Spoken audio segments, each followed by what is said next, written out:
NTA-UGC net यानी निमिज net. Download it on Google Play Store. Subscribe कीजिए हमारे YouTube चैनल को और दबाइए बेल आइकन ताकि आप पास के हमारी आने वाली वीडियो बढ़े आसानी से। नमस्कार दोस्तों, NTA-UGC net communication class second. आज की इस क्लास में हम बात करने वाले हैं 25 प्लस टाइप ऑफ कम्युनिकेशन की। और ये वीडियो दोस्तों हमारे लिए काफ़ी इंपॉर्टेंट होने वाली है क्योंकि इनमें से पहले काफ़ी क्वेश्चन आ चुके हैं और आगे भी इनमें से क्वेश्चन आने की संभावना है। और कम्युनिकेशन के काफ़ी प्रकार हैं, यहाँ पे मोस्ट इम्पोर्टेंट 25 टाइप लेके आए हैं, तो उन सभी को आप अच्छे से देखना और ध्यान से देखना।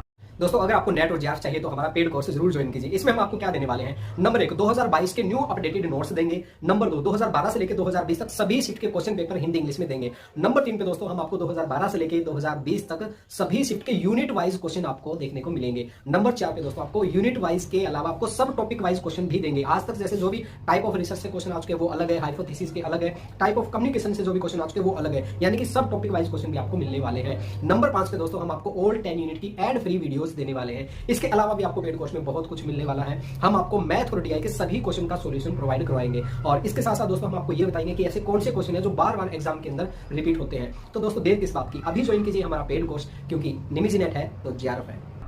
दोस्तों संचार के प्रकार काफ़ी तरह के हो सकते हैं, अलग अलग कैटेगरी में डिवाइड किया जा सकता है इनको। जैसे कि हम मान के चले, अगर हम संख्या के आधार पे माने तो अलग होगा, जैसे एक व्यक्ति संचार करे, 2 व्यक्ति संचार करे या फिर हज़ारों व्यक्ति संचार करे। मीडियम के माध्यम से भी हो सकता है, जैसे कि यूट्यूब के जरिए हो गया, रेडियो के जरिए हो गया, टीवी के जरिए हो गया, और दूसरा हो सकता है मौखिक हो गया, अमौखिक हो गया। काफ़ी तरह से हम संचार के प्रकार को डिवाइड कर सकते हैं अलग अलग, तो उन सभी के बारे में हम बात करेंगे। सबसे पहले हम बात करते हैं दोस्तों लोगों की संख्या के आधार पे हम बात करते हैं। इसके अंदर नंबर 1 पे आता है दोस्तों अंतर्वैयक्तिक संचार या फिर इंट्रापर्सनल कम्युनिकेशन, नंबर 1 पे। उसके बाद में आता है दोस्तों अंतर्वैयक्तिक संचार, इंटरपर्सनल कम्युनिकेशन। ये दोनों आप अच्छे से ध्यान रखना दोस्तों, एक तो है इंट्रापर्सनल और एक है इंटरपर्सनल। इन दोनों के बारे में हम डिटेल से बात करेंगे और इसमें कंफ्यूज मत हो जाना, क्योंकि इसमें से पहले क्वेश्चन आए भी हैं और स्टूडेंट क्या है कि इसमें कंफ्यूज हो जाते हैं, लेकिन आपको कंफ्यूज होने की जरूरत नहीं, अभी मैं आपको अच्छे से समझाऊंगा। उसके बाद में हम बात करते हैं ग्रुप कम्युनिकेशन और फिर है मास कम्युनिकेशन।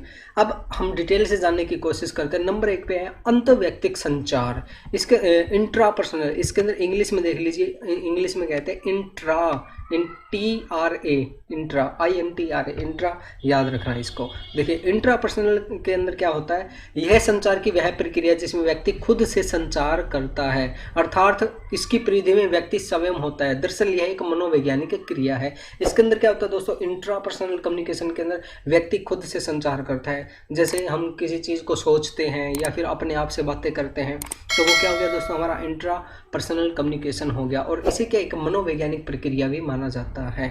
तो ये होता है दोस्तों, इसमें जैसे चिंतन मनन करना या फिर अपने आप पे गुस्सा करना, अपने आप हंसना, स्वप्न देखना भी एक क्या है दोस्तों, इंट्रापर्सनल कम्युनिकेशन ही है। इसके अंतर्गत क्या है दोस्तों, इसके अंतर्गत मानव अपनी केंद्रीय स्नायु तंत्र, सेंट्रल नर्वस सिस्टम और बाह्य स्नायु तंत्र का उपयोग करता है, अपनी सेंस वगैरह का भी यूज कर सकता है इसके अंदर।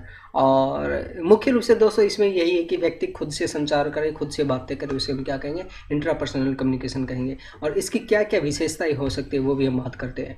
अंतर्वैयक्तिक संचार की प्रमुख विशेषताएं निम्नलिखित हो सकती है। इसमें व्यक्ति स्वयं को संचारित करता तथा अपने जीवन की योजनाओं को तैयार करता है। खुद हम सोचते हैं ना कि हमें क्या करना चाहिए और हमें किस तरह से प्लानिंग करनी है, क्या करनी है, तो हम जितना ज़्यादा अपने आप को समझेंगे तभी हम आगे बढ़ सकते हैं। मानव सुख दुख का एहसास करता है, अपने जीवन के लिए उपयोगी तथा आवश्यक आयामों का आविष्कार करता है, नई नई चीज़ों को बनाता है, दिल और दिमाग पर नियंत्रण रखता है और फीडबैक व्यक्त करता है। जब हम अपने आप से बात करते हैं तो बहुत जल्दी फीडबैक होता है उसके अंदर, क्योंकि हम ही तो सेंडर है और हम ही रिसीवर है, तो बहुत जल्दी होता है। उसके बाद में हम बात करते हैं दोस्तों नंबर 2 पे है हमारे पास अंतर्वैयक्तिक संचार। इसके अंदर क्या होता है, इंट्रापर्सनल कम्युनिकेशन, संचार की यह वह प्रक्रिया जिसमें 2 लोग शामिल होते हैं। जब 2 लोग आपस में भावनाओं, विचारों आदि का आदान प्रदान करते हैं तो उसे हम क्या कहते हैं, अंतर्वैयक्तिक संचार कहते हैं। ये चीज़ आप ध्यान में रखना दोस्तों। इंटरपर्सनल कम्युनिकेशन, इंटरपर्सनल मीन्स जहाँ पे 2 व्यक्ति मिलके एक दूसरे से संचार करें, वहाँ पे क्या होगा, हमारे पास अंतर्वैयक्तिक या इंटरपर्सनल कम्युनिकेशन होगा। और यह दोस्तों ये आमने सामने होता है, यह 2 तरफा प्रक्रिया होती है, 2 वे कम्युनिकेशन होता है, एक सेंडर होता है, एक रिसीवर होता है, फिर वो फीडबैक देता है। यह कहीं भी स्वर, संकेत, शब्द, ध्वनि, संगीत, चित्र, नाटक इत्यादि के रूप में हो सकता है। इसमें जो कम्युनिकेशन होगा वो कैसे भी हो सकता है दोस्तों, बोल के भी हम कर सकते हैं, लिख के भी कर सकते हैं, इशारों के द्वारा भी हम कर सकते हैं। ठीक है, इसमें मुख्य हम क्या बात कर रहे हैं, हम यहाँ पे संख्या की बात कर रहे हैं। पहले हमने एक व्यक्ति की बात करी, वो खुद से बात करता है तो इंट्रा हो गया। जहाँ पे दो व्यक्ति बात करें वहाँ पे क्या हो गया, इंटरपर्सनल कम्युनिकेशन हो गया। ठीक है, और इसमें फीडबैक तुरंत और सबसे बेहतर मिलता है। इसमें क्या है कि इसमें भी हमारा फीडबैक है वो अच्छा मिलता है दो व्यक्ति जब बातें करते हैं तो। और आगे हम बात करें दोस्तों, जैसे माता पिता के बुलाने पर हंसना, बोलना, भागना, अंतर, ये सारी चीज़ें इसके उदाहरण हम कह सकते हैं दोस्तों। और आप इसमें पढ़ लेना दोस्तों, कोई ज़्यादा मुश्किल नहीं है और उम्मीद करता हूँ आपको अच्छे से समझ में आ रहा होगा। आगे हम बात करते हैं इसकी विशेषताएं क्या क्या हो सकती है। फीडबैक तुरंत तथा बेहतर मिलता है, दो व्यक्ति होंगे तो जल्दी अच्छे से बात कर सकेंगे, बाधा आने की संभावना कम रहती है, संचारक और प्रापक के मध्य सीधा संपर्क और संबंध स्थापित होता है, संचारक के पास प्रापक को प्रभावित करने के लिए पर्याप्त अवसर होता है, संचारक और प्रापक शारीरिक व भावनात्मक दृष्टि से एक दूसरे के करीब होते हैं। काफ़ी तरह की चीज़ें होती है दोस्तों, इसके अंदर आप पढ़ लेना, कोई मुश्किल नहीं है। संदेश भेजने के लिए अनेक तरीके होते हैं, जैसे भाषा, शब्द, चेहरे की प्रक्रिया, भाव भंगिमा, हाथ लटकाना, पटकाना, पीछे हटना, सारी काफ़ी तरह की चीज़ों का हम यूज़ कर सकते हैं। आगे हम बात करते हैं दोस्तों, नंबर 3 पे हमारे पास समूह संचार, ग्रुप कम्युनिकेशन की बात आती है। जैसा नाम से पता चल रहा है दोस्तों, जहाँ पे ग्रुप में लोग इकट्ठा होकर बात करें उसे हम क्या कहेंगे, ग्रुप कम्युनिकेशन कहेंगे। और समूह संचार को समझने के लिए आइए इससे पहले आपको बताते हैं, कुछ उदाहरण देखते हैं इसके अंदर। समूह क्या है, मनुष्य अपने जीवन में किसी समूह का सदस्य अवश्य होता है, वह अपनी आवश्यकताओं को पूर्ति के लिए नए समूह का निर्माण करता है। यानी कि मान के चलिए वो बैंक में जा रहा है तो वहाँ बैंक में एक समूह बना लेगा, स्कूल में बना लेगा, अलग अलग जगह पे बना लेगा। और इसके अंदर क्या होता है दोस्तों, दो या दो से अधिक व्यक्ति, देखिए जब दो या दो से अधिक व्यक्ति आपस में भावना, विचारों आदि का आदान प्रदान करें तो वहाँ पे क्या होगा, ग्रुप कम्युनिकेशन होगा। यहाँ पे एक चीज़ हमें ध्यान रखना जरूरी है दोस्तों, ग्रुप का जो साइज है वो बहुत ज़्यादा बड़ा नहीं होगा। अब देखिए हज़ारों लोग होंगे तो वो तो ग्रुप नहीं होगा ना। ग्रुप का मीन्स कॉमन सेंस से बात है कि 10-20 लोग होंगे उसके अंदर, ग्रुप के अंदर, तो 10-20 लोग इकट्ठा कुछ बातें कर रहे, किसी समस्या पे समाधान की बात कर रहे, तो वहाँ पे क्या होगा, ग्रुप कम्युनिकेशन हमारा होगा।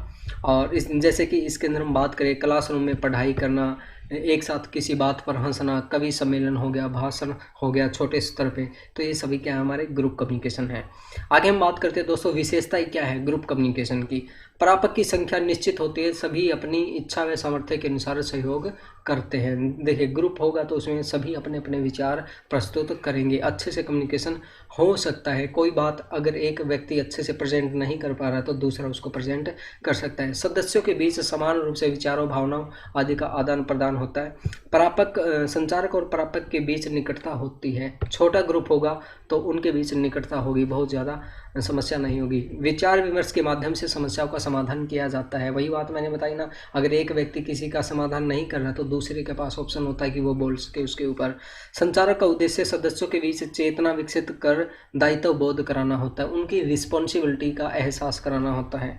फीडबैक समय समय पर सदस्यों से प्राप्त होता रहता है और समस्या के मूल समाधान के अनुरूप संदेश प्रेषित किया जाता है। और उसके बाद में हम बात करते हैं दोस्तों, नंबर 4 पे हमारे पास जनसंचार, मास कम्युनिकेशन। अब देखिए इसके अंदर क्या होता है, जनसंचार दो शब्दों से मिलकर बना है, जन प्लस संचार। जन मतलब क्या है, जन का अर्थ भीड़ हम कह सकते हैं, जहाँ पे बहुत ज़्यादा संख्या में लोग हो तो वो क्या हो गया, जन हो गया। संचार, संचार आपको पता ही है कम्युनिकेशन, यानी कि भीड़ के अंदर कम्युनिकेशन करना क्या कहलाता है, हमारा जनसंचार कहलाता है, मास कम्युनिकेशन। और इसके अंदर क्या होता है दोस्तों, जैसे कि हम मान के चले न्यूज़पेपर हो गया, न्यूज़पेपर एक साथ हज़ारों लोगों को कम्युनिकेशन करता है। रेडियो हो गया, टेलीविज़न हो गया, केबल, इंटरनेट, वेब पोर्टल इत्यादि होगी, ये क्या है दोस्तों, एक साथ हज़ारों लोगों को कम्युनिकेट करते हैं, तो इसको हम क्या कहेंगे, मास कम्युनिकेशन कहेंगे। और इंग्लिश में आप देख सकते हैं, अंग्रेजी भाषा में इसको मास कम्युनिकेशन कहा जाता है, जिसका अभिप्राय बिखरी हुई जनता तक संचार माध्यमों की मदद से सूचना पहुंचाना। और इसके अंदर देखिए ये कोई ज़रूरी नहीं है कि हमारा जब हम मास कम्युनिकेशन कर रहे हैं तो सभी लोग इकट्ठा हो, नहीं, कोई ज़रूरी नहीं है, वो अलग अलग जगह पे हो सकते हैं। जैसे कि अभी आप वीडियो देख रहे हैं यूट्यूब पे हमारे, तो सभी दोस्त अलग अलग जगह पे बैठे हुए, लेकिन फिर भी इसको हम क्या कहेंगे, मास कम्युनिकेशन इसको कहेंगे। जनसंचार का अर्थ है विशाल समूह के साथ संचार करने से है। दूसरे शब्दों में जनसंचार वह प्रक्रिया जिसके द्वारा बहुल रूप में प्रस्तुत किए गए संदेश को जन माध्यमों के जरिए एक दूसरे से अवगत करवाना है, एक दूसरे के साथ पहुंचाना है। तो समझ गए होंगे आप, इतनी ज़्यादा मुश्किल नहीं है इसके अंदर। जनसंचार की विशेषताएं क्या क्या हो सकती है दोस्तों? विशाल भूभाग में रहने वाले प्रापक से एक साथ संपर्क स्थापित करना। अब देखिए सभी लोगों को एक साथ लेके आना तो मुश्किल हो जाता है। अब जैसे अभी हम बात करें यूट्यूब पे, मैं सभी कहूँ कि सभी स्टूडेंट एक साथ आ जाइए तो पॉसिबल नहीं है। लेकिन जब हम मास कम्युनिकेशन के ज़रिए यानी कि यूट्यूब के ज़रिए संचार करते हैं तो सभी लोग अपनी अपनी जगह पे बैठ के बिल्कुल आसानी से कम्युनिकेट कर सकते हैं। समस्त प्रापकों के लिए संदेश समान रूप से खुला रहता है। अब वीडियो जा रही है तो सभी के साथ एक जैसी जा रही है, ये नहीं है कि किसी एक के पास कम जा रही है दूसरे के पास ज़्यादा जा रही है। अब देखिए जैसे हम एक जगह पे बैठे हुए हैं, वहाँ पे सम्मेलन कर रहे हैं या फिर कुछ भी चीज़ें कर रहे हैं, हो सकता है शुरू में जो व्यक्ति बैठा है उसको अच्छे से सुनाई दे रहा हो, लास्ट में जो व्यक्ति बैठा है उसको अच्छे से सुनाई ना दे रहा हो। लेकिन इसके अंदर हम क्या करते हैं कि इसके अंदर सभी के साथ सभी के पास एक समान संदेश जाता है। संप्रेषण के लिए औपचारिक व व्यवस्थित संगठन होता है। इसमें देखिए कम्युनिकेशन करते तो औपचारिक भी और अनौपचारिक दोनों हो सकता है, और वैसे ये व्यवस्थित संगठित होता है। जब हम मास कम्युनिकेशन करते तो उसका एक प्रॉपर तरीका होता है। जैसे मान के चलिए टीवी पे कोई इंटरव्यू हम प्रसारित कर रहे हैं तो उसका एक प्रॉपर तरीका होता है। ये इंटरव्यू इतने बजे आएगा, इतने बजे से लेके इतने बजे तक आएगा, ये व्यक्ति बोलेंगे, पहले ये बोलेंगे फिर ये बोलेंगे, यानी कि पूरा सिस्टमेटिक ढंग से किया जाता है। प्रापक के विजातीय होने के बावजूद एक ही समय में संपर्क स्थापित करना संभव होता है। ये बात वही है दोस्तों, एक साथ अलग अलग लोगों के साथ हम कम्युनिकेट कर सकते हैं। फीडबैक संचार के पास विलंब से या कई बार नहीं भी पहुंच पाता, ये इसकी कमी है दोस्तों मास कम्युनिकेशन की। इसको हम कमी कहेंगे। जो फीडबैक है, फीडबैक वो लेट पहुंचेगा दोस्तों, वो जल्दी नहीं पहुंचेगा। जैसे मान के चलिए हम न्यूज़पेपर की हम बात करें, न्यूज़पेपर में किसी ने राय मांगी, भाई इस पे आप अपनी अपनी राय दीजिए, तो हो सकता है लोग कोई एक दिन में दे रहा है, कोई 2 दिन में दे रहा है, कोई कितने दिन में दे रहा है फीडबैक अपना, तो ये इसमें थोड़ा सा प्रॉब्लम कह सकते हैं। और उसके बाद में हम बात करते हैं दोस्तों चैनल के आधार पर। चैनल के आधार पर संचार का वर्गीकरण कितने तरह का होता है? 2 तरह का दोस्तों चैनल के आधार पे, वर्बल कम्युनिकेशन और नॉन वर्बल कम्युनिकेशन। देखिए वर्बल कम्युनिकेशन यानी कि शाब्दिक, नॉन वर्बल अशाब्दिक संचार। देखिए शाब्दिक संचार जैसा नाम से ही पता चल रहा है, शाब्दिक संचार की प्रक्रिया काफ़ी जटिल है। इसके बावजूद शाब्दिक संचार के माध्यम से मानव में बौद्धिकता का विकास होता है। इसका मतलब क्या है दोस्तों? जब हम शब्दों के द्वारा कम्युनिकेट करने की कोशिश करें तो उसको हम क्या कहेंगे? वर्बल कम्युनिकेशन या शाब्दिक कम्युनिकेशन कहेंगे। और ये थोड़ा जटिल क्यों है? इसका रीज़न ये है, मान के चलिए हमें यहाँ पे हिंदी अच्छे से आती है और हम अमेरिका चले जाए या किसी दूसरे देश चले जाए, वहाँ के लोगों को हिंदी नहीं आती है, तो वो क्या होगा? वो बैरियर क्रिएट हो जाएगा। तो इसको थोड़ा सा जटिल माना जा सकता है, लेकिन फिर भी ये काफ़ी प्रभावी साधन है कम्युनिकेशन करने का। और मौखिक जो वर्बल कम्युनिकेशन है वो किस तरह का हो सकता है? मुख्य रूप से 2 तरह का होता है। नंबर 1 पे है मौखिक संचार यानी कि ओरल कम्युनिकेशन। शाब्दिक, देखिए यहाँ पे ध्यान देने वाली जरूरत है, शाब्दिक संचार 2 तरह का हो सकता है, एक तो मौखिक और एक लिखित। मौखिक यानी कि ओरल कम्युनिकेशन जो बोल के किया जाए उसको हम क्या कहेंगे? मौखिक संचार कहेंगे। वे सूचनाएं लिखित या लिपिबद्ध न होकर केवल जुबानी भाषा में प्रापक तक पहुंचती है, उसे हम क्या कहते हैं? मौखिक संचार कहते हैं। जो बोल के किया जाए उसको हम क्या कहेंगे? मौखिक संचार कहेंगे। और इसके अंदर ये कोई ज़रूरी नहीं है कि हमारे पास एक्यूरेट शब्द होने चाहिए, ये कोई ज़रूरी नहीं है कि हमारे पास प्रॉपर लैंग्वेज की जानकारी हो।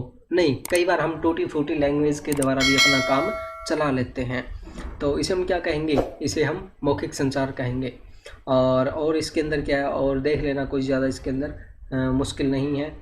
और इसमें देखिए दोस्तों, पशुओं, बंदर व तोता आदि भी इसके द्वारा अपने संचार करते हैं। अब देखिए जो चिड़िया है, कोयल है, मोर है, अलग अलग चीज़ें, वो अलग अलग टाइम पे अलग अलग आवाज़ें निकालते हैं। हम उनको नहीं समझ पाते, लेकिन उनकी जो कम्युनिटी है वो समझ पाती है कि आज ये मोर इस लैंग्वेज, इस आवाज़ से बोल रहा है, तो इसका क्या रीज़न है। तो उनकी भी भाषा होती है, अपनी होती है। आगे हम बात करते हैं दोस्तों मौखिक संचार के माध्यम क्या क्या हो सकते हैं, जैसे वार्तालाप हो गया, प्रेस कॉन्फ्रेंस, प्रदर्शन, भाषण, वाद विवाद, विचार गोष्ठी, पैनल वार्ता, सम्मेलन, काफ़ी तरह की चीज़ें हो सकती हैं। मौखिक संचार की विशेषताएं क्या है दोस्तों, वो हम देखते हैं। कम समय में अधिक लोगों के साथ संवाद स्थापित कर सकते हैं। अब स्टेज पे हम बोलेंगे तो एक साथ हजारों लोगों को आवाज़ सुनाई दे जाएगी, लेकिन अगर हम वहाँ पे पंफलेट वितरित करेंगे, एक एक को विजिटिंग कार्ड देंगे, तो उसमें क्या है कि काफ़ी टाइम लग जाएगा और पहले व्यक्ति के पास जल्दी संदेश जाएगा, लेकिन लास्ट वाले व्यक्ति के पास संदेश लेट जाएगा। तो इसलिए कहा जाता है कि मौखिक संचार वो क्या है, अधिक लोगों के साथ कम समय में हम कम्युनिकेशन कर सकते हैं। त्रुटियां होने की कम संभावनाएं रहती है, क्योंकि इसमें हम बोल के बता देते हैं भाई ये हमने ये कहा है, हमारे कहने का मतलब ये है। अगर कोई गलती हो भी जाए तो बहुत अच्छे तरीके से उसको हम समझा सकते हैं, लेकिन लिखित संचार के अंदर थोड़ी सी प्रॉब्लम होती है। समय की बचत ये हमने बता ही दिया, कम समय में अधिक लोगों के साथ कम्युनिकेट करना। विचार विनिमय से व्यक्तिगत संबंधों में मधुरता, जब हम किसी व्यक्ति से बहुत हंस के बात करेंगे, हंसमुख होकर बात करेंगे, तो अगला व्यक्ति कहेगा यार आदमी तो बहुत बढ़िया है, ठीक है। लेकिन अगर हम लिखित में देंगे किसी को कोई इन्फॉर्मेशन, तो हमें अगले के व्यक्तित्व का पता नहीं चलेगा कि ये किस तरह का आदमी है। आगे हम बात करते हैं आपातकालीन परिस्थितियों में अत्यंत उपयोगी। कोई इमरजेंसी है, इमरजेंसी के अंदर हम बोल के अनाउंसमेंट करके कुछ बात बताते तो वो बहुत जल्दी स्वीकार होती है, उसका बहुत ज़्यादा इफेक्ट पड़ता है। ये चीज़ें दोस्तों इसके अंदर। और आगे हम बात करते हैं लिखित संचार की बात करते हैं, रिटन कम्युनिकेशन की बात करते हैं। जैसे नाम से ही पता चल रहा है दोस्तों, इसके अंदर हम लिखित में अपना संचार करते हैं। जैसे कि हम लेटर लिख के संचार करते हैं, पहले बहुत ज़्यादा लेटर लिखे जाते थे, लेकिन आज बहुत कम हो गया। आज जैसे हम ईमेल के जरिए कम्युनिकेशन करते हैं, तो वो क्या हो गया, लिखित संचार हो गया। यानी कि लिख के अपना संदेश किसी और को पहुँचाना क्या कहलाता है, लिखित संचार कहलाता है, रिटन कम्युनिकेशन कहलाता है। और लिखित संचार के माध्यम क्या क्या हो सकते हैं दोस्तों, सूचना पट हो गया, समाचार बुलेटिन हो गया, प्रिंट मीडिया, नियम पुस्तिका, पत्र, फॉर्म, पुस्तकें, काफ़ी तरह के हो सकते हैं दोस्तों, जो भी हमें लिखित में दिखाई दे। लिखित संचार की विशेषता क्या होती है, लिखित संचार मौखिक संचार की तुलना में अधिक विश्वसनीय होता है। ये काफ़ी इंपॉर्टेंट है दोस्तों, मोस्ट इंपॉर्टेंट चीज़ है यहाँ पे, कि जो हमारा रिटन कम्युनिकेशन होता है ना, उसकी क्रेडिबिलिटी बहुत होती है, वो बहुत ज़्यादा विश्वसनीय होता है। जितने भी हमारे कोर्ट कचहरी के काम होते हैं, कार्यालय के ऑफिस के काम होते हैं, वो लिखित में क्यों होते हैं दोस्तों, वो प्रूफ के लिए होते हैं। कल को अगर कोई बात हो जाए तो हम ये प्रूफ के रूप में दिखा सकते हैं, लेकिन बोली हुई चीज़ को हम ये नहीं कह सकते कि ये प्रूफ है। जैसे आपने सुना भी होगा कि कोर्ट वगैरह के अंदर कॉल रिकॉर्डिंग है, वो ज़्यादा मायने नहीं रखती। तो यही चीज़ है दोस्तों, मौखिक संचार को ज़्यादा विश्वसनीय नहीं माना जाता, लिखित संचार को बहुत ज़्यादा विश्वसनीय माना जाता है। भविष्य में साक्ष्य और संदर्भ के रूप में इसको यूज़ किया जा सकता है। अगर हम किसी व्यक्ति से मान के चलिए हम 50,000 रुपये दे रहे हैं किसी व्यक्ति को, अगर हम उसको वैसे ही बोल दे भाई हाँ आज मैं तेरे को 50,000 रुपये दे रहा हूँ, 2 साल बाद मेरे को दे देना, हो सकता है 2 साल बाद में वो भूल जाए, वो कहे कि तुमने तो दिए ही नहीं, ये मुकर सकता है वो अपनी बात से। लेकिन अगर हम स्टाम्प पेपर पर लिखवा लें या फिर किसी कॉपी वगैरह में लिखवा ले, तो उसको दिखा सकते हैं भाई ये देखिए तुम्हारे साइन है, इस तारीख को तुमने लिए थे और इस तारीख को देने का तुमने वादा किया था। तो भविष्य में इसको एज ए प्रूफ हम यूज़ कर सकते हैं।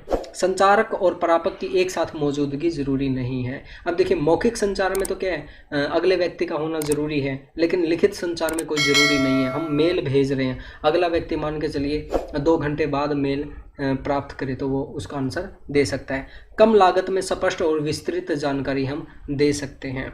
और संदेश की 100% गोपनीयता, इसमें हम प्राइवेसी रख सकते हैं। किसी को जैसे मेल की बात आ गई और काफ़ी तरह की चीज़ें जिसमें हम प्राइवेसी रख सकते हैं लिखित संचार के अंदर। मौखिक संचार के अंदर ये थोड़ा सा मुश्किल हो सकता है। ज्ञान को पीढ़ी दर पीढ़ी स्थानांतरित किया जा सकता है। अब जैसे हमने पहले की काफ़ी सारी बुक्स वगैरह पढ़ी है लाइब्रेरी के अंदर, क्या बता 200 साल पुरानी, 300 साल पुरानी चीज़ें, वो आज हमारे पास क्यों हैं? क्योंकि वो लिखित में थी, इसलिए आज हमारे पास है वो। क्योंकि उस टाइम तो हमारे पास ये रेडियो वगैरह ये ऐसी चीज़ें नहीं थी 500 साल पहले। तो इसको हम आगे अपनी पीढ़ी के लिए संजो के रख सकते हैं। कमज़ोर स्मृति के लोगों के लिए लाभकारी है। जिन लोगों को याद नहीं रहता उनके लिए काफ़ी हेल्पफुल है। आगे हम बात करते हैं दोस्तों, नंबर 3 पे आता है हमारे पास अशाब्दिक संचार, नॉन वर्बल कम्युनिकेशन आता है दोस्तों नंबर जो मेन टाइप है नंबर सेकंड, वो हमारा अशाब्दिक संचार आता है। इसके जैसा हमें नाम से पता चल रहा है दोस्तों, जहाँ शब्दों का यूज़ ना किया जाए, बगैर शब्दों के जो संचार किया जाएगा उसको हम क्या कहेंगे, अशाब्दिक संचार कहेंगे। इसके अंदर जैसे आवाज़ है, आवाज़ का उतार चढ़ाव, कम ज़्यादा करना, शारीरिक मुद्रा बनाना, मुख के जो हाव भाव है वो बनाना, तो काफ़ी तरह की चीज़ें इसके अंदर आती है। और कई स्थानों पे क्या होता है दोस्तों कि हमारा जो अशाब्दिक संचार है ना, वो बहुत ज़्यादा रोल प्ले करता है।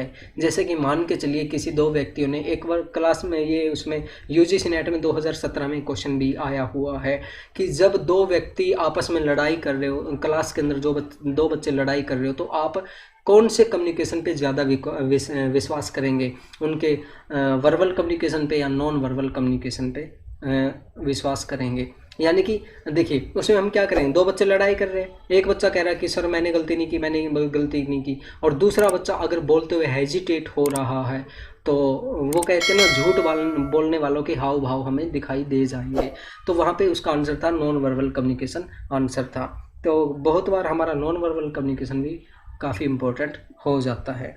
अशाब्दिक संचार के माध्यम, संचार विशेषज्ञ मेहराबिया ने सन 1972 में अपने अध्ययन के दौरान पाया कि मानव 55% संचार किससे करता है, अशाब्दिक संचार करता है 55%। यानी कि हम इशारों से बात करते हैं, कुछ यानी कि गंध सूंघ के, काफ़ी तरह से अशाब्दिक संचार करते हैं। 38% उच्चारण से, 7% शब्दों के द्वारा हम संचार करते हैं। उसके बाद में हम बात करते हैं दोस्तों, अगर इसके मुख्य रूप से देखा जाए क्या क्या टाइप हो सकते हैं अशाब्दिक संचार के, तो उसकी बात करते हैं।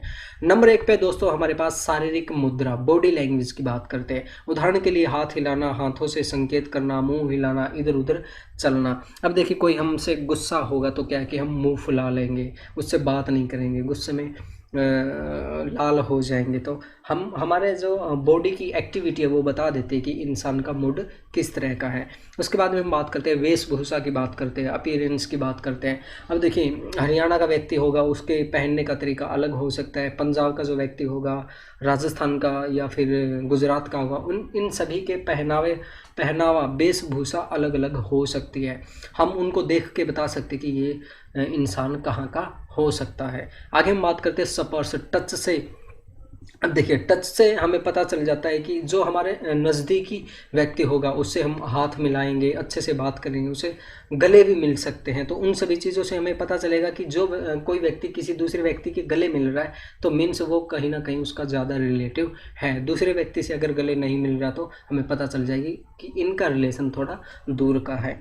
और टच के द्वारा हमें बहुत सारी चीज़ों का पता चलता है, जैसे कि मान के चलिए हम बच्चों को सिखाते हैं गुड टच बैड टच सिखाते हैं कि कोई अगर इस तरीके से टच करे तो इसका मतलब गलत निकलता है।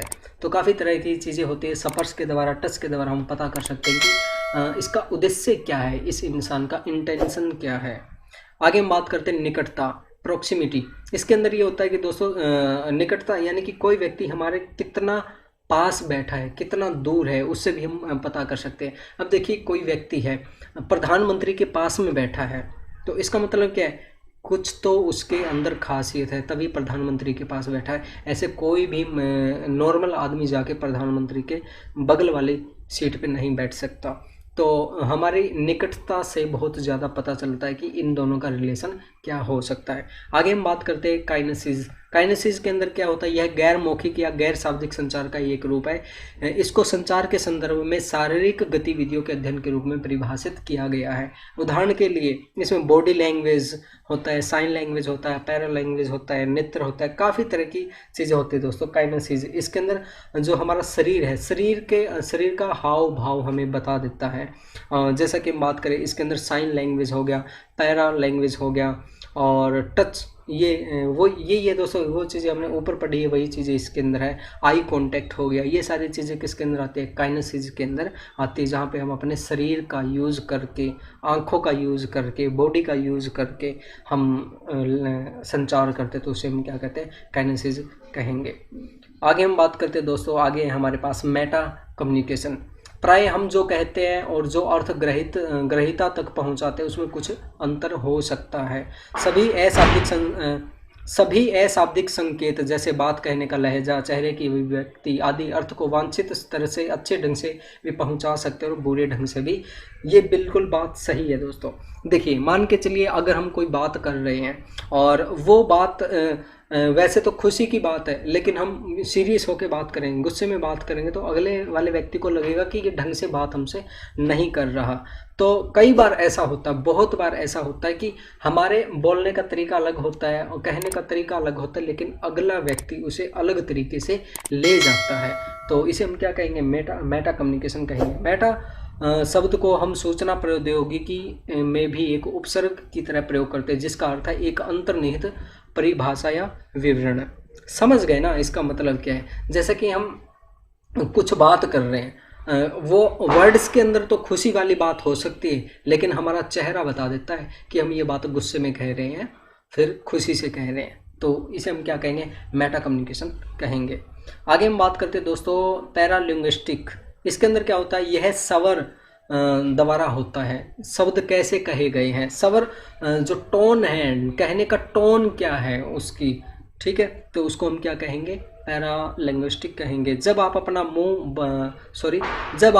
मुंह बात करने के लिए खोलते, आप स्वयं के बारे में काफ़ी कुछ कहे जाते हैं, जिसका अक्सर आपके कहे शब्दों से कुछ लेना देना नहीं होता। ये सेम टू सेम ऊपर वाले जैसी ही बात है, ऊपर वाले जो मेटा कम्युनिकेशन की बात की उसके जैसा ही है ये इसके अंदर। और उसके बाद में हम बात करें दोस्तों ओक्यूलेसिस। इसके अंदर क्या होता है? संचार में नेत्र पलकों का उपयोग करना, यानी कि नेत्रों के द्वारा हम किसी को आंख मारते हैं ना, कोई बात कहते हैं आंख मारते हैं, तो इसका मतलब क्या है कि हम तीसरे व्यक्ति से कुछ ना कुछ चीज़ें छुपा रहे हैं। और आंखों के द्वारा बहुत सारा कम्युनिकेशन किया जा सकता है, ये आप सभी को पता है। आगे हम बात करते हैं प्रोक्सिमिस, स्थल का उपयोग। ये वही चीज़ आ गई दोस्तों, हमने ऊपर बात की थी, निकटता वाली बात की थी ना वो, तो ये प्रोक्सिमिस वाली बात आ गई। स्थान का उपयोग करना, व्यक्ति प्रधानमंत्री के पास बैठा है, कहाँ पे बैठा है, उससे हम पता कर सकते हैं कि उनके अंदर कितना जुड़ाव है, कितना कम्युनिकेशन है, कितना लगाव है। हैप्टिक्स का मतलब है स्पर्श द्वारा। स्पर्श वाले भी हमने बात की थी, टच वाली बात की थी स्पर्श द्वारा, तो ये भी वही है दोस्तों, टच करके कम्युनिकेशन करना। आगे दोस्तों हमारे पास ऑब्जेक्टिक्स, संचार में वस्तु आदि का उपयोग करना, किसी वस्तु की ओर इंगित करना इत्यादि। अब देखिए हम जब कम्युनिकेशन करते हैं तो किसी चीज़ को हाथ में लेके बात करेंगे तो वो क्या होगा? हमारा ऑब्जेक्टिव कम्युनिकेशन होगा। या फिर किसी चीज़ की ओर इशारा करके हम बात करेंगे तो वो क्या होगा? हमारा ऑब्जेक्टिव कम्युनिकेशन होगा। क्रोनमिक्स, इसे चरोनमिक्स भी कहते हैं। समय का प्रयोग कर, किस समय आगे हम बात करते हैं नंबर 12 पे क्रोनमिक्स, समय का प्रयोग करके बात कहना। जैसे कि जैसे कई व्यक्ति आपने देखे होंगे कि वो बात करते करते रुक जाते हैं, बहुत धीरे धीरे बात करते हैं, तो उससे भी हमें पता चल जाता है कि ये इंसान कहाँ का हो सकता है।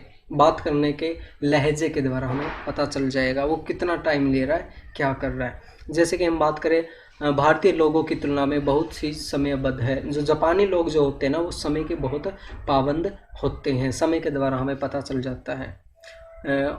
ऑल्फस्टिक यानी कि गंध के द्वारा हमें पता करना। जैसे कि मान के चलिए कहीं पे कुछ बहुत ज़्यादा बदबू आ रही है, रसोई के अंदर बहुत गैस की स्मेल आ रही है, तो हमें पता चल जाएगी कि गैस लीकेज हो रही है, वो भी एक कम्युनिकेशन हो रहा है। और आगे हम बात करते हैं गुस्ट्रिक्स, स्वाद का प्रयोग करके हम पता कर सकते हैं। अगर मान के चलिए कुछ चीज़ बनी हुई है और उसमें हमें लग रहा है भाई इसमें तो नमक ज़्यादा है, तो हमें पता चल जाएगा कि अच्छा खाना नहीं बना है। स्वाद के द्वारा हम बहुत सा कम्युनिकेशन कर सकते हैं।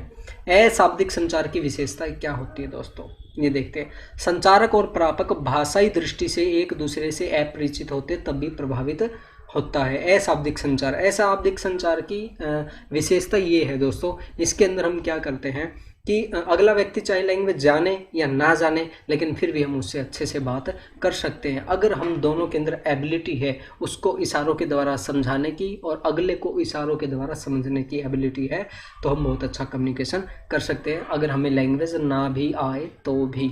ठीक है। संदेश संप्रेषण में समय और शक्ति दोनों ही बचत होती है। इसमें बहुत, जैसे इशारों के द्वारा कहते हैं भाई आज, ऐसे कहते हैं आजा आजा, इस तरह से, तो हमने शब्द नहीं बोला और बहुत कम समय में उसको अपनी बात कह दी। इसे शब्दों में व्यक्त नहीं किया जा सकता, ये बिल्कुल सही है। अशाब्दिक संचार में मौखिक संचार प्रभावी बनाता है। ये देखिए, जब हम शाब्दिक संचार कर रहे हैं उसके साथ साथ अगर अशाब्दिक संचार भी करें तो हमारा कम्युनिकेशन है वो बहुत ज़्यादा इफेक्टिव होगा। जैसे कि अभी मैं देखिए, मैं बात कर रहा हूँ आपके साथ, हाथ हिला रहा हूँ, चेहरे हाव भाव काफ़ी तरह की चीज़ें यूज़ कर रहा हूँ, तो उससे क्या है कि इंटरेस्ट बन रहा है, क्रेडिबिलिटी बन रही है। तो ये मौखिक संचार के साथ अशाब्दिक संचार होगा तो बहुत अच्छा हमारा कम्युनिकेशन होगा। और आगे हम बात करते हैं दोस्तों उद्देश्य और शैली के आधार पर संचार का वर्गीकरण, classification based on purpose and style.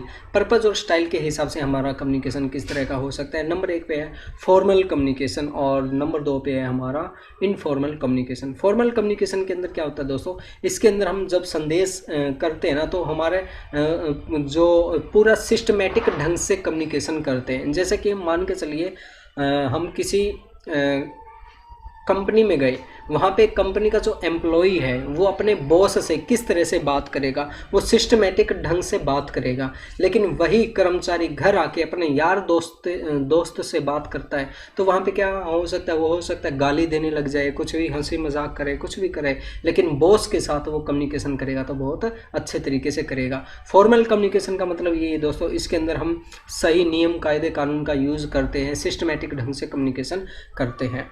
और औपचारिक संचार प्रणाली आवश्यक है, इसके क्या क्या लाभ मिलते हैं। स्मूथ कम्युनिकेशन, औपचारिक संचार पूर्व निर्धारित चैनलों के माध्यम से चलता है, इसलिए हर प्रतिभागी इस बात से अवगत है कि संदेश कहाँ कैसे भेजना है और इसे त्रुटि रहित माना जाता है। क्योंकि जब हम फॉर्मल कम्युनिकेशन करेंगे तो दोस्तों हमें पता होगा किस तरह से कम्युनिकेशन करना है, कैसे कम्युनिकेशन करना है, कितने बजे कम्युनिकेशन करना है, तो यहाँ पे त्रुटि होने की संभावना काफ़ी कम रहती है।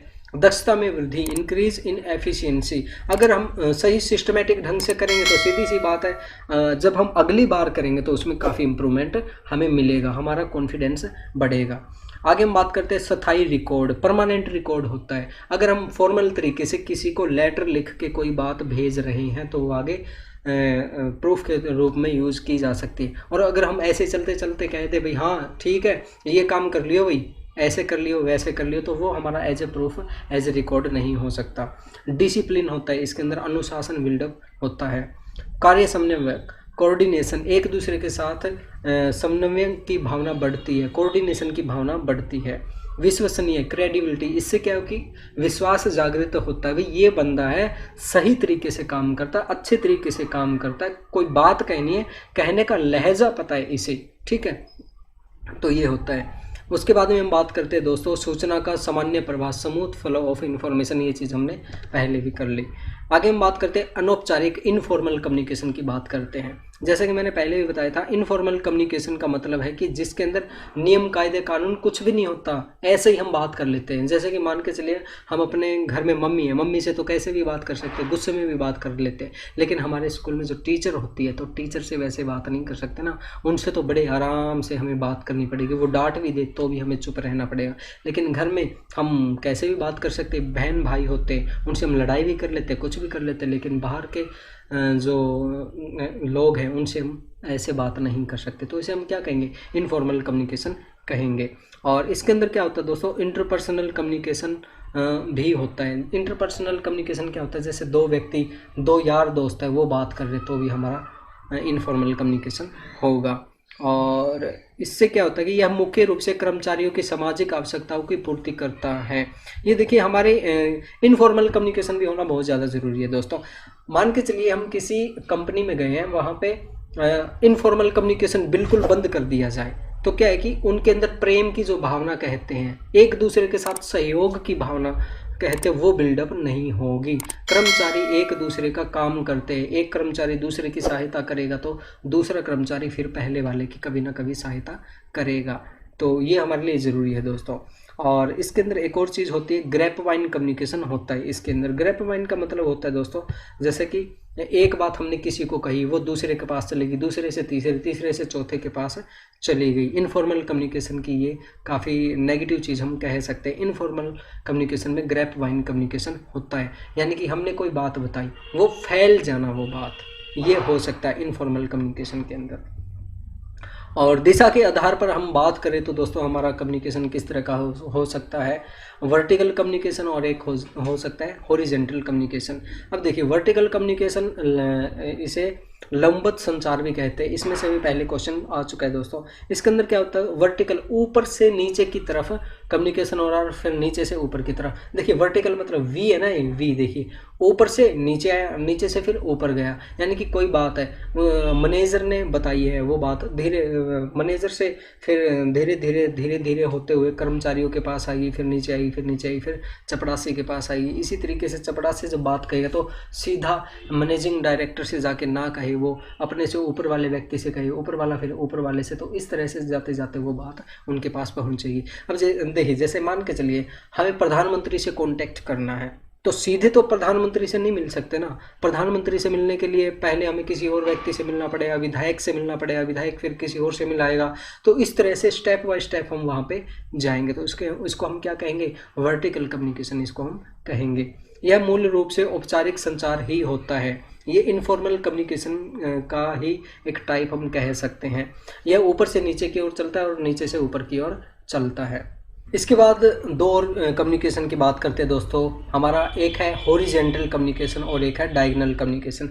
हॉरिजेंटल कम्युनिकेशन के अंदर क्या होता है दोस्तों, इसकी एक छोटी सी ट्रिक बताता हूँ। जैसे वर्टिकल की बात की हमने, वी ऊपर से लेके नीचे तक। अब हॉरिजेंटल की बात करते हैं। हॉरिजेंटल में ये देखिए बीच के अंदर क्या है, एच। देखिए एच हम किस तरह से बनाते हैं, एक डंडा, दो डंडा और बीच के अंदर वो एक ब्रिज के समान होता है, सीधा होता है। तो उसके अंदर क्या होता है, हॉरिजेंटल कम्युनिकेशन के अंदर हम समान लेवल के व्यक्ति से हम बात करते हैं। हमारे लेवल का जो व्यक्ति, जैसे दो यार दोस्त बात करें, दो टीचर आपस में बात करें, दो मैनेजर आपस में बात करें, तो उनको हम क्या कहेंगे, हॉरिजेंटल कम्युनिकेशन कहेंगे। उसके अंदर जो सतर होता है उनका एक दूसरे का वो इक्वल होता है। और इसके अंदर हम क्या करते हैं, इसके अंदर हम जैसे हंसी मजाक करते हैं, कुछ अपनी पर्सनल बातें करते हैं, कुछ लड़ाई झगड़ा भी इसके अंदर हम कर सकते हैं हॉरिजेंटल कम्युनिकेशन के अंदर। और ये मुख्य रूप से दोस्तों इसके अंदर टीम बिल्डअप का काम किया जाता है। जैसे सभी के सभी एक लेवल के कर्मचारियों को हम इकट्ठा करते हैं, उनको कहते हैं भाई आपको एक ये योजना बनानी है, तो वो एक दूसरे के साथ मिलके अच्छे से बात करते हुए योजना का निर्माण करते हैं। हॉरिजेंटल कम्युनिकेशन के अंदर ये होता है। और आप इसको हिंदी इंग्लिश में दोनों में देख लेना, क्षैतिज संचार, हॉरिजेंटल कम्युनिकेशन। उसके बाद में है दोस्तों हमारे पास डायगोनल कम्युनिकेशन है, तिर्यक संचार है। डायगोनल मतलब तिरछा संचार। इससे आप समझ गए होंगे, तिरछा मतलब कोई भी व्यक्ति किसी से भी बात कर लेता है। जैसे मान के चलिए एक बच्चा है, बच्चा सीधा टीचर के साथ जाके कम्युनिकेट कर लेता है, वो डरता नहीं है कि टीचर क्या कहेंगे, कैसे कहेंगे। कई बार हमने देखा है कि छोटे लेवल के व्यक्ति का भी एक बड़े लेवल के व्यक्ति के साथ बहुत अच्छा संबंध होता है, तो वो बीच में जो व्यक्ति होते हैं उनसे कांटेक्ट नहीं करता, वो सीधा डायरेक्ट जाके उनसे बात कर लेता है। तो उसको हम क्या कहेंगे, डायगोनल यानी कि तिर्यक संचार कहेंगे। दोस्तों अगर आपको नेट और जीआरएफ चाहिए तो हमारा पेड कोर्स जरूर ज्वाइन कीजिए। इसमें हम आपको क्या देने वाले हैं, नंबर 1 2022 के न्यू अपडेटेड नोट्स देंगे। नंबर 2 2012 से लेकर 2020 तक सभी शिफ्ट के क्वेश्चन पेपर हिंदी इंग्लिश में देंगे। नंबर 3 पे दोस्तों हम आपको 2012 से लेकर 2020 तक सभी शिफ्ट के यूनिट वाइज क्वेश्चन आपको देखने को मिलेंगे। नंबर 4 पे दोस्तों आपको यूनिट वाइज के अलावा आपको सब टॉपिक वाइज क्वेश्चन भी देंगे। आज तक जैसे जो भी टाइप ऑफ रिसर्च से क्वेश्चन आ चुके वो अलग है, हाइपोथेसिस के अलग है, टाइप ऑफ कम्युनिकेशन से जो भी क्वेश्चन आ चुके वो अलग है, यानी कि सब टॉपिक वाइज क्वेश्चन भी आपको मिलने वाले हैं। नंबर 5 पे दोस्तों हम आपको ऑल 10 यूनिट की एड फ्री वीडियोस देने वाले हैं। इसके अलावा भी आपको पेड कोर्स में बहुत कुछ मिलने वाला है। हम आपको मैथ और डीआई के सभी क्वेश्चन का सॉल्यूशन प्रोवाइड करवाएंगे। और इसके साथ साथ दोस्तों हम आपको ये बताएंगे कि ऐसे कौन से क्वेश्चन है जो बार बार एग्जाम के अंदर रिपीट होते हैं। तो दोस्तों देर किस बात की, अभी ज्वाइन कीजिए हमारा पेड कोर्स, क्योंकि निमिजी नेट है तो जीआरएफ है।